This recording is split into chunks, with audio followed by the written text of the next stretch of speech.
Peace. Today we're talking about the four different cycles or rhythms of a woman's life cycle.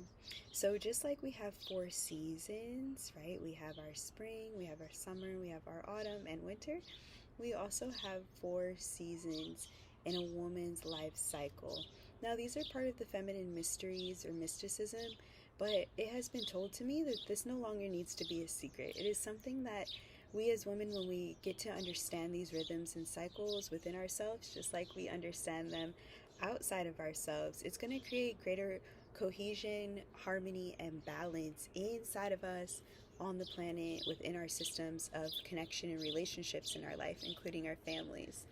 And so today I'm going to go over these four. I have a previous video where I go more into depth on the maiden one, but today I'm going to give an overview of all four so you have a greater understanding or an expanded awareness around what these are, how they are, why they are, and how they might fit into navigating your own energy levels in your life or different cycles and rhythms in your life. So to begin, we have the spring season, which we are just starting to slowly come out of, and this is represented by the maiden.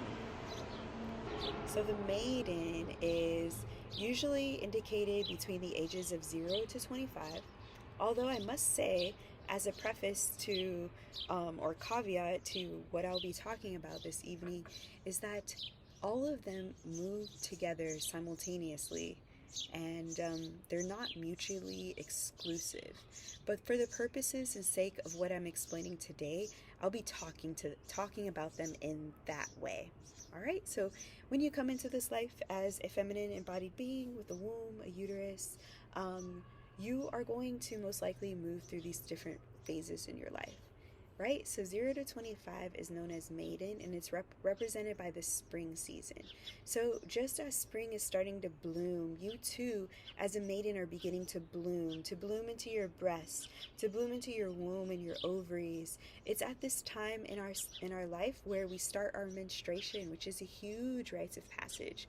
It is a time that we are creative and very curious about life and wanting to go off and explore new things. If you've ever witnessed a toddler, they like to go off and explore, and before you know it, they're walking and crawling, and you're like, hey, slow down, right? And so it's the same when the maiden is alive in your life. All right, so this is going to be the maiden season, the maiden dance. Again, 0 to 25. It's that time in your life when everything is shifting and growing and changing and blossoming and blooming, as well as it is a time in your life when your energy is starting to like rev up, your beauty is amplifying, you're coming into your body more, and you're moving from girl into woman. And then that shifts us into the next season, which what comes after spring? Summer. Summer comes after spring. So what comes after maiden? Mother comes after maiden. Mother is next, and mother is usually represented in age terms, from 26 to about 45. And this is a time in a woman's life where she peaks in her ovulation. It's when she is the most fertile to give life. That does not mean she needs to give life, but it is the peak cycle in the body, in the menstrual cycle system, to produce life. It is also a time of a lot of energy. If you think about summer, summer is fire, it's heat, it's energy, it's magic, it's magnetic. And when we are in this phase of our life journey as feminine embodied beings, it is often the times when we bloom the brightest into our beauty. And it is the time that we learn about sacrifice, right? Like as a maiden, hopefully your needs were often taken care of and you were receiving. And then when you step into this mother phase of your life, you are giving. You are the giver, right? If you choose to have children or offspring, you're giving your time, your energy, your life force energy to the growing of this human being. If you are giving, maybe you're mothering or giving to a creative life project or to your career right now, and that too has mother energy in it. It's all about nurturance and sustenance. It's also abundant, right? Like if your body is abundant with the possibility and potentiality of life through how many eggs are coming through, then think about how that is also abundant in other aspects of your life. It's when your abundance, financially, prosperity can peak. It is when you learn to step into your masculinity more as well, because with fire and sun comes the masculine energy. And so it's about bringing those two into harmony as well. So we're going to go deeper into this mother phase. If you're interested in learning more, at Fierce Feminine Rise, we offer 4 journeys every year through these different arc waves, right? Through the maiden, through the mother, through the queen and crone, which I'm going to get to, and mother's coming up. So if you want to learn more, I'll link that below. So if you want to dive deeper into the summer season with the mother, I invite you to join me on this journey. After summer comes autumn. Autumn is represented as queen in a feminine life cycle. This is usually between the ages of 46 to about 60, 63, 65, somewhere in between there, when you step into queen energy. You're no longer taking care of everybody else's needs, right? You're no longer giving. You step into a different aspect of your queendom. It's really about boundary setting, and it's about knowing what you want and offering your gifts to the world.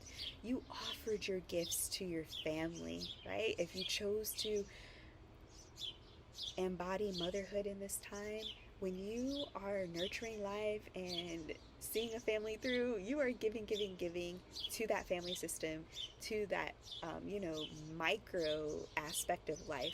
But when you step into queen, it's about coming back to you and your gifts and what you want to offer the world at large. And how do you want to stand in your power in that queen energy, right? Although the queen is still very beautiful and very sophisticated, she has a temperament of no nonsense at the same time. She knows what she wants, she knows how to get it, and she's no longer in the naivety of what the maiden was, and she's no longer in the people-pleasing or the over-giving, obedient mother, wife energy of the mother season. Queen is really standing there for herself, and it's about speaking your truth. Everything you've been holding in your life, from maiden up into queen, wants to come through at this time. And oftentimes the challenges we faced in our life are the meat, is the juice to what we are here to offer the world. So that's queen.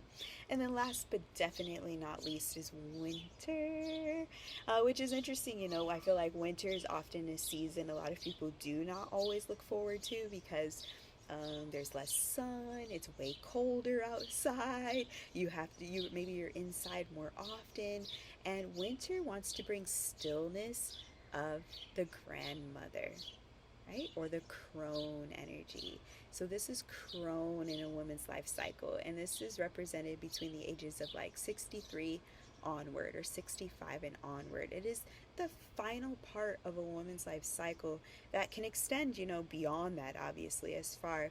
But it's like it's full completion from maiden to crone. Same with the seasons, from spring to winter, before winter starts over again into spring. And so during this season, it's about no longer being in doership. You're not doing. Instead, you're resting in your beingness and resting in your wisdom. If you can relax into crone when you get to that stage of your life, it can be very, very rich and very sweet, because you know that you have accomplished what you came here to accomplish. If you do not fully meet yourself along your maiden journey, along your mother pathway, along your queendomship, then it's going to be very difficult to relax into stillness when winter comes and when that crone energy is asking you to just be. Crone is not so much about looking beautiful, although she is beautiful in her essence, but she's more so represented by her wisdom and what she gets to offer her family and her community. It's also the time when you go inward. You're not about being outward so much. It's more about being inward and sitting in that deep devotion to yourself and maybe to a higher essence, to whatever you believe in: God, Goddess, divinity, love, universe. It's being in relationship with that more so than being in relationship with the outer world. And so that is a quick introduction of these four different gateways or arcways, rhythms, cycles, and of a woman that a woman journeys into when she steps into this embodiment, feminine embodiment, and then how that relates to these seasonal aspects that are happening around us all the time. And this is just scratching the surface. There's so many layers in every arcway. That's why I offer these arcway journeys for those women out there who are ready to go deeper, who realize that there's something more to life than just what maybe they have been indoctrinated within. And so these are safe spaces to get to know the mystery of you more, right? And it no longer needs to be a mystery. We can come together and learn about these things when you're ready. Okay, so I'm grateful that we could come together today and share about these beautiful divine topics. If you're interested in learning more, please stay connected, join my email list. You can also like, subscribe, tune in, email me, join our next Arcway journey. And I also have monthly womb wisdom circles. So these are offered by donation every month. If you join our email list, you'll get notified when the next one is. I believe our next one is going to be June 20th on the summer solstice, and this is going to be all about ovulation, all about fire, all about summer, all about that mother arcway energy, because that's what we're dancing in right now. So those are some ways that we can stay connected, and until we meet again.